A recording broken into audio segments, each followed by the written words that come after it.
누가 예수님의 좋은 제자가 될까요?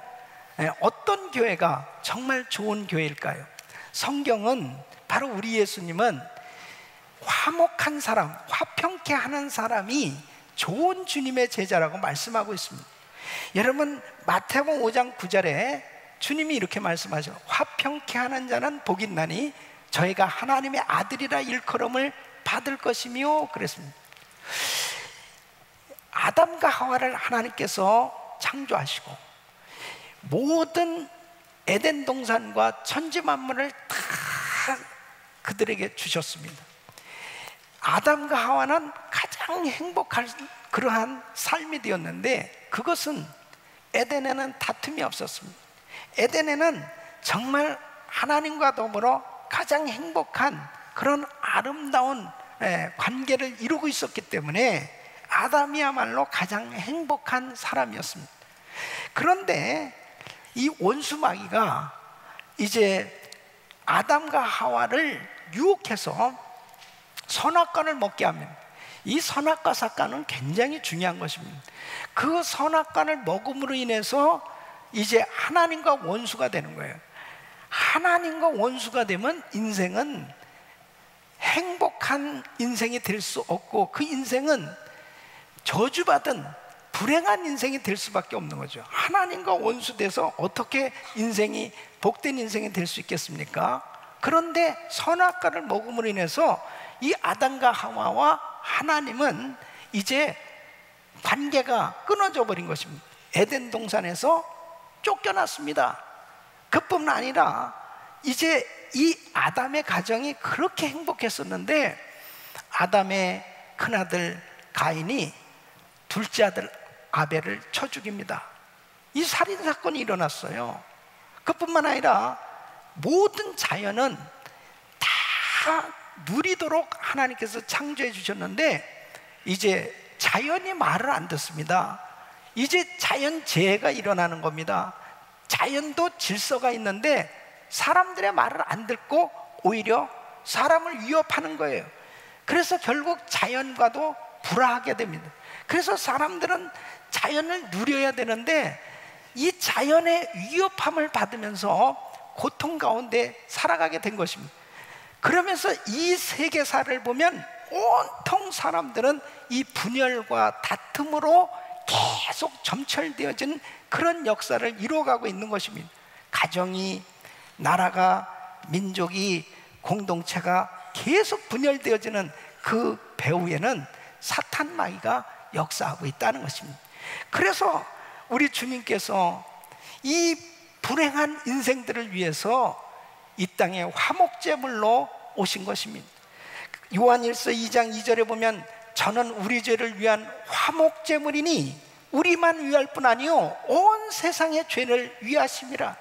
예수님께서 십자가를 지심으로 인해서, 화목제물 되심으로 인해서 모든 죄가 사함받게 되고, 예수님과 인간이 불화하고 원수관계였는데 예수님 때문에 그 모든 막힌 담이 무너지고 하나님과 인간이 화목해 된 줄로 믿습니다.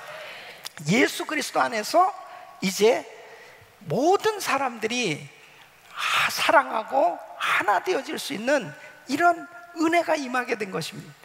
예수 그리스도 안에서 불화되었던 것들이 다 해결되어질 수 있도록 그렇게 하나님께서 복을 주셨습니다.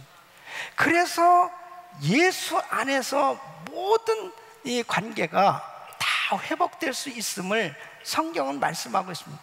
여러분, 예수님 안에서 이 불화할 수밖에 없었던 인생이 화목해 되어졌다는 것은 어마어마한 축복을 받은 것입니다. 여러분, 가정이 화목한 것, 이것은 얼마나 행복한 그러한 환경이 만들어진 것입니다. 가정이 화목할 수 있는 것, 또 우리 교회가, 이 공동체가 서로 화목할 때, 하나 되어지고 연합되어졌을 때 행복한 공동체가 세워지는 줄로 믿습니다. 예수 안에서 다 연합하고 하나 되어질 수 있도록 우리 주님께서 은혜를 베풀어 주신 것입니다. 우리 사랑하는 성도 여러분, 정말 하나님께서 허락하신 아름다운 가정, 아름다운 교회 공동체, 여러분들이 섬기시는 직장, 여러분과 관계된 모든 공동체가 화목할 수 있기를 예수 이름으로 축원합니다. 부르심에 합당한 삶은 바로 화평케 하는 삶입니다. 하나님은 우리를 화평케 하는 자로 불러주신 거예요. 그래서 내가 그냥 사는 게 아닙니다. 내가 가는 곳마다 사람들을 화목케 하고, 가는 곳마다 아름다운 화목한 공동체를 이루라고 우리 주님은 우리를 불러주신 거예요. 여러분 결단코 여러분을 통해서 정말 섬기는 모든 공동체가 아름답게 세워질 수 있기를 예수 이름으로 축원합니다. 그러면 어떻게 하면 이 화목한 인간관계, 화목한 가정, 화목한 교회를 세울 수 있을까 하는 것입니다. 중요한 게요, 결국은 우리들 자신입니다. 내가 화평케 할 수도 있고 내가 그 화평을 깨는 자가 될 수도 있어요. 내가 정말 화목케 하는 성령님의 도구로 쓰임받을 수도 있고, 내가 분열케 하는 일에 쓰임을 받을 수 있는, 이 사단의 조종을 받을 수 있는 그러한 도구가 될 수도 있어요. 그래서 우리는 항상 어떻게 하면 하나님이 정말 기뻐하실 수 있는 그런 화평케 하는 자가 될 것입니다. 하나님의 좋은 제자가 될 것입니다. 오늘 이 말씀 잘 들으시고, 만일 내가 정말 섬기는 공동체가 화목하지 못한다면 여러분들을 통해서 화목해 되는 역사가 일어나기를 예수 이름으로 축원합니다. 축원합니다. 그러면 어떻게 할 때 정말 우리가 화목한 공동체를 이룰 수 있냐? 첫째는 겸손으로 해야 한다는 것입니다. 따라했습니다. 겸손. 2절 말씀 보면 모든 겸손과 그랬어요. 그래서 이 겸손은 자신을 낮추는 겁니다. 여러분, 항상 모든 것이 관계는 상대적이잖아요. 내 자신을 낮추면 상대를 저절로 높여지게 되는 것입니다. 상대를 높이게 되어지는 거예요. 그랬을 때는 항상 아름다운 관계가 이루어지는 것입니다. 내 생각, 내 방법을 주장하지 아니하는 것, 이것이 겸손입니다. 이 겸손한 사람은 모든 사람들의 생각을 인정해주고, 그리고 내 자신을 낮출 때 그 공동체는 화목한 공동체가 이루어질 수 있는 것입니다. 그 공동체 안에 자기가 높아지려고 그러고 자기 주장을 계속해서 고집하는 그러한 사람들이 있으면 그 공동체는 절대로 화목할 수가 없습니다. 여러분, 초대교회도 요한 3서 1장 9절에 보면은 이 디오드레베라는 사람 얘기가 나옵니다. 내가 두어자를 교회에게 썼으나 저희 중에 으뜸되기를 좋아하는 디오드레베가 우리를 접대하지 아니하니 그랬습니다. 이 디오드레베는 으뜸되기를 좋아했습니다. 자기가 높아지려고 그러고 자기를 내세우는 걸. 이러한 사람들이 있을 때는 절대로 그 공동체는 하나가 되어질 수가 없습니다. 마가복음 9장에 보면은 예수님의 제자들이 노중에서 막 싸우는 거예요. 그 다투는 게 뭐 때문에 다투나 보니까 누가 서로 크냐는 거예요. 누가 서로 크냐. 아마 제일 목소리가 컸던 사람 베드로일 거예요. 베드로. 누가 크냐 말이야.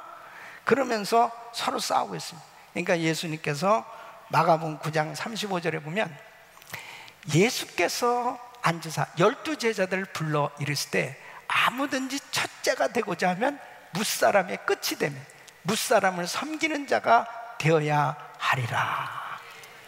참 제자들도요, 그렇게 주님의 은혜를 많이 받고서도 참 하는 거 보면 참 우리랑 똑같아. 참 아무것도 아닌 거 가지고 참 서로 다투고 싸우고 그러는 거예요. 누가 크냐는 거예요. 누가 높냐는 거예요. 그럴 때 우리 주님이 답변을 하신 것이 뭡니까? 크고자 하느냐 그를 섬기는 자가 되라. 높아지고자 하느냐 그들의 종이 되라. 우리 주님이 그렇게 말씀하십니다. 겸손한 사람을 하나님이 쓰시는 줄로 믿습니다. 겸손하면 다 사람을 얻을 수 있어요. 여러분, 두 사람의 의견이 충돌한다 그러면은 겸손한 사람이 있어야 그 환경 가운데서 하나가 되어질 수 있지, 두 사람의 의견이 충돌했는데 같이 주장하면은 결국 평행선이에요. 결국 하나도 얻을 수가 없는 것입니다. 그 공동체는 제대로 세워질 수가 없어요. 가정에 마찬가지잖아요. 남편과 아내가 계속 의견이 충돌해 보세요. 결국 그 가정이 제대로 세워질 수 있습니까? 안 돼요. 하나님의 교회도 마찬가지입니다. 이렇게 많은 성도들이 모였는데 서로 의견이 계속 주장되어진다면 아름다운 그러한 공동체가 세워질 수 없었을 거예요.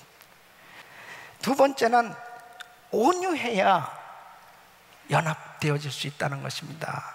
2절 말씀 보면 온유로 하고 그랬습니다. 이 온유는 원어로는 야생짐승이 주인에게 길들여진 상태를 의미하는 것입니다.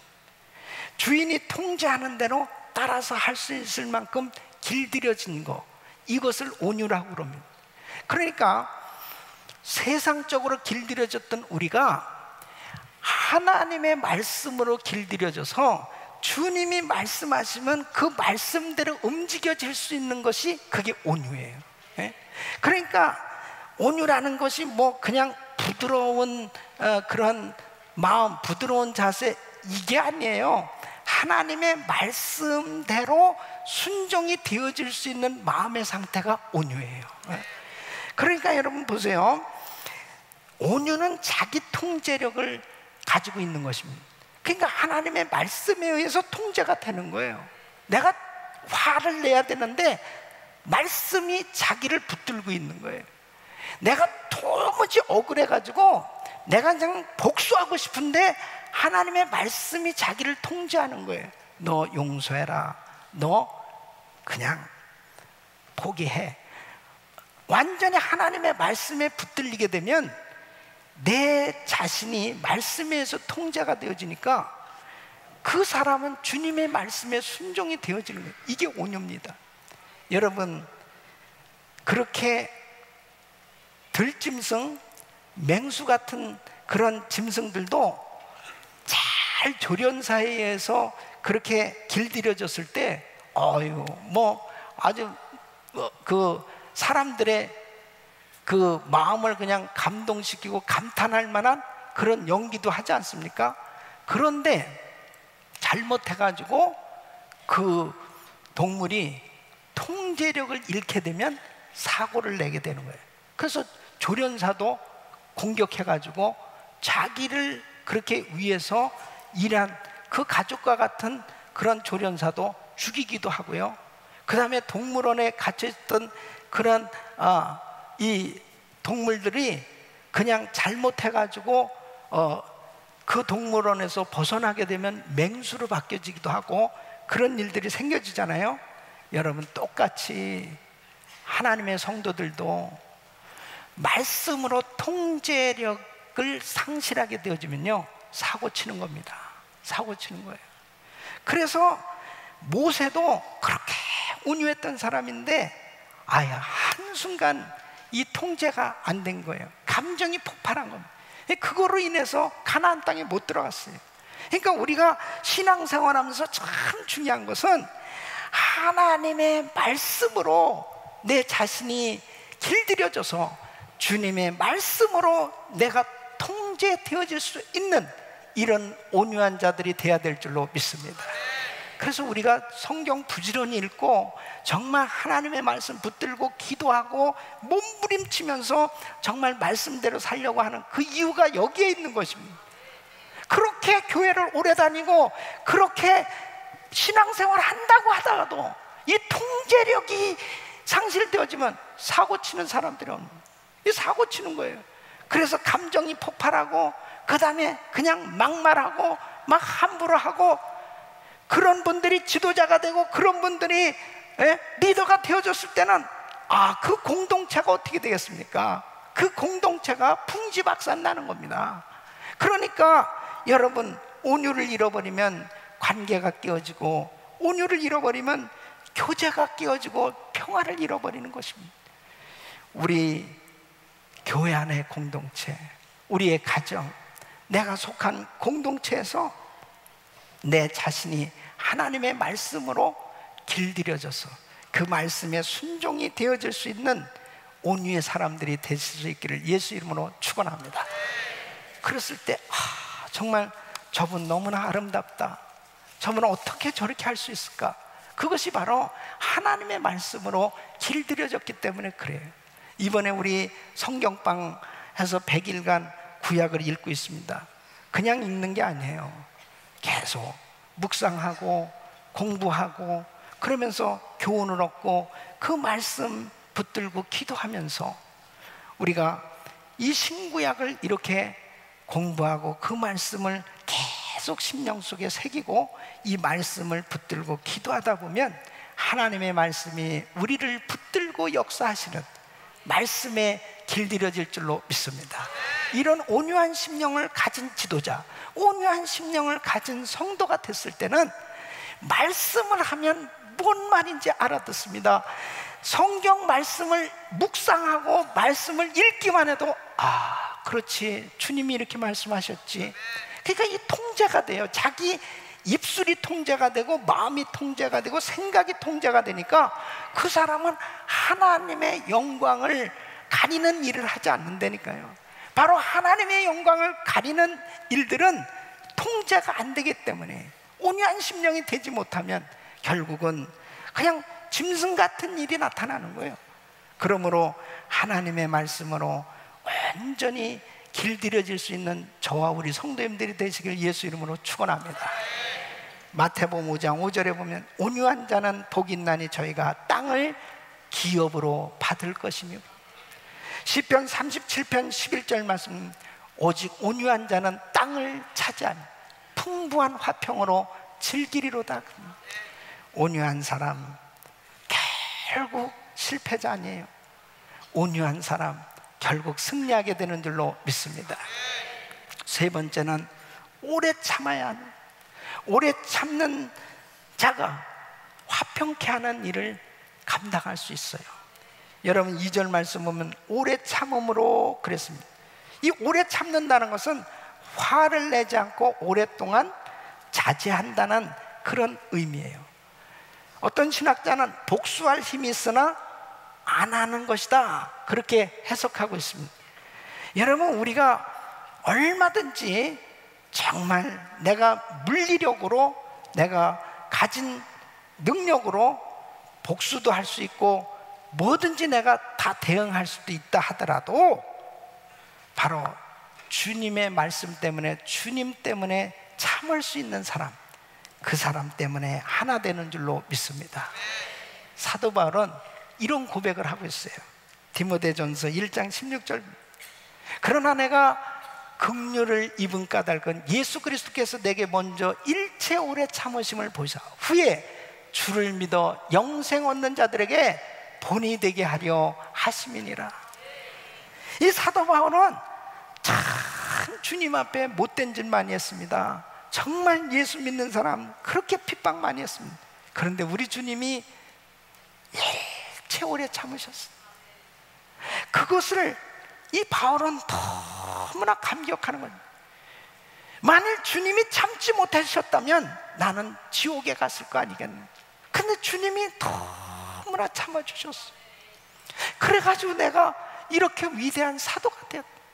나는 원래 죄인 중에 괴수인데 내가 이렇게 하나님의 복음을 전하는 사도가 된 것은 주님이 오래 참아주셨기 때문에 내가 이런 은혜를 받은, 사랑하는 성도 여러분, 정말 우리 공동체에서도 그렇습니다. 내가 조금만 참으면은 사람을 살릴 수 있는 일이 너무 많아요. 우리 가정에서도 그렇습니다. 내가 조금만 참으면은 우리 가정이 정말 행복할 수 있는 그런, 얼마든지 그런 축복된 일이 많아요. 내가 참지 못해서 우리 가정에 불화, 우리 교회 공동체에 불화를 가져다 주고, 심지어는 직장에서도 그 참지 못한 것 때문에 결국 그만 축복된 기회를 놓쳐버리는 그런 일들이 얼마나 많이 있습니까? 사랑하는 성도님, 내가 얼마든지 말할 수도 있고 내가 얼마든지 싸울 수도 있지만 하나님의 영광을 위해서, 하나님의 영광을 가리는 일이 되지 않고 덕이 되기 위해서 참을 수 있다면 그것은 화평케 하는 축복된 열매가 맺어질 줄로 믿습니다. 우리 예수님 보십시오. 예수님이 십자가를 지실 때 백성들이 다 구경합니다. 그 많은 사람들, 은혜 받은 사람들이 그 불의한 일을 보면서 그냥 다 구경하고 있어요.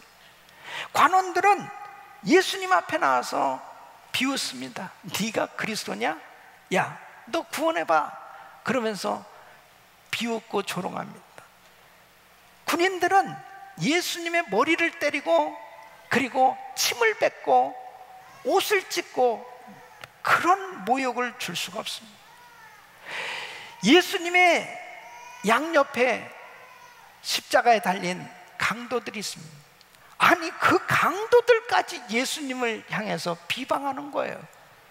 예수님께서 끝까지 참습니다.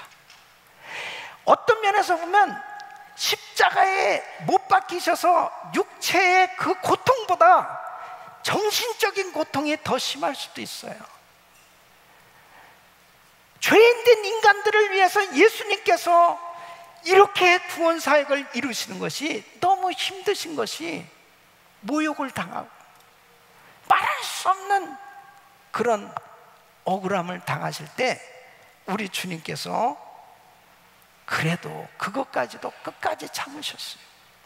주님이 참으셨기 때문에 하나님의 뜻이 이루어진 줄로 믿습니다.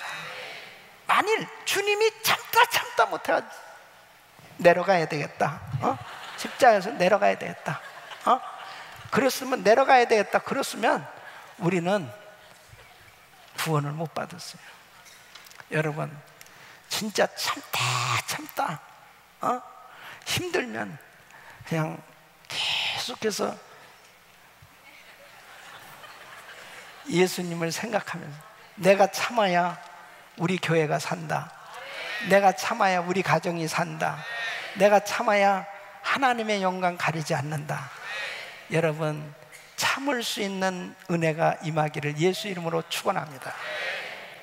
네 번째는 사랑 가운데 서로 용납해야 하는 것입니다. 오늘 이 2절 말씀 보면 사랑 가운데서 서로 용납하고 그랬습니다. 이 용납이라는 말은 뭐예요? 상대방을 자기에게 맞추려는 것이 아니고 있는 그대로 받아들이는 것을 의미합니다. 이 용납이라는 말은 원어로는 담요를 던져준다, 그런 뜻입니다. 담요로 상대방의 허물을 덮어주는 것을 의미하는 거예요. 그러니까 여러분 보세요. 남녀가 사랑해서 만나서 결혼 생활을 할 때 제일 힘든 게 서로 다른 거예요. 다른 게 너무 많은 거예요. 예? 근데 다른 게 틀린 게 아니거든요. 근데 그 다른 것 때문에 불편한 거예요. 그럴 때 서로를 용납해 주지 못하면 다툼이 벌어질 수밖에 없습니다. 그런데 한쪽에서 자꾸 용납해 주기 시작할 때, 그때 서로 맞춰가기 시작하지 않습니까? 여러분, 우리 성도님들끼리도 때로는 도무지 이해되어지지 않는 그런 상대의 행동이나 나의 마음에 아픔을 줄 수 있는 그런 일이 있다 하더라도 사랑으로 용납할 수 있기를 예수 이름으로 축원합니다. 그것은 바로 우리 공동체를 화목한 공동체로 만들기 위해서, 나는 그렇게 할 수 없지만 주님의 은혜로 예수님 때문에 그렇게 용납할 수 있다면 그 사람은 틀림없이 화목해 하는 직분을 감당하게 될 줄로 믿습니다. 다른 사람들의 그 삶의 아름다운 모습이 있기까지는 반드시 그 공동체의 그 일원들이 희생하고 서로 용납하는 그러한 아름다운 헌신이 없이는 절대로 아름다운 공동체는 세워질 수 없어요. 어떻게 내 주장대로, 내 생각대로만 내가 상대의 허물과 상대의 실수를 계속 주장한들 어떻게 우리 가정이 아름답게 세워질 수 있겠으며, 어떻게 하나님께서 허락하신 교회 공동체가 아름답게 세워질 수 있겠습니까? 우리는 다 부족한 허물이 많은 그런 죄인들이 그리스도 안에서 서로를 용납할 수 있기를 예수 이름으로 축원합니다. 축원합니다. 여러분, 탕자의 비유를 통해서 주님이 우리에게 깨닫게 하시는 그 이유가 뭐예요? 무슨 교훈을 주십니까? 이 탕자가 정말 아버지께로부터 분깃을 가지고 나가서 허랑방탕하게 살았습니다. 다 모든 재산을 날렸습니다. 그리고 알거지가 됐습니다. 마지못해서 집으로 돌아왔습니다. 그때 아버지가 뭐라고 그랬습니까? 야 이놈아, 너 네 행실 다 바로 고치고 너 온전한 사람 되기 전에 내 눈앞에 나타나지 마, 꺼져! 그러면서 쫓아냈냐고요. 예? 그 아들을 보는 그 순간에 그냥 끌어안고 금가락지를 끼워주고, 그리고 그 새 옷을 갈아입히고, 그리고 잔치를 벌여주시는 그 아버지가 하나님이신 걸 믿으시기 바랍니다. 우리 사랑하는 성도 여러분, 우리 주님이 나를 이렇게 있는 모습 그대로 인정하고 받아주신 거예요. 오늘 이 자리에 참석한 여러분 가운데 혹시라도 예수님을 아직 믿지 아니하시고 아직 주님을 모르고 사시는 분이 계시다면, 정말 우리 하나님이 지금 오래오래 기다리고 계시거든요. 두 팔을 벌리시고 언제든지 얘야 나한테 오라, 이제 그만 고집 부리고 나한테 오라고 그렇게 말씀하시는 거예요. 우리 주님에게 언제든지 나가면 우리 주님은 우리를 다 있는 모습 그대로 용납하고 받아주시는 줄로 믿습니다.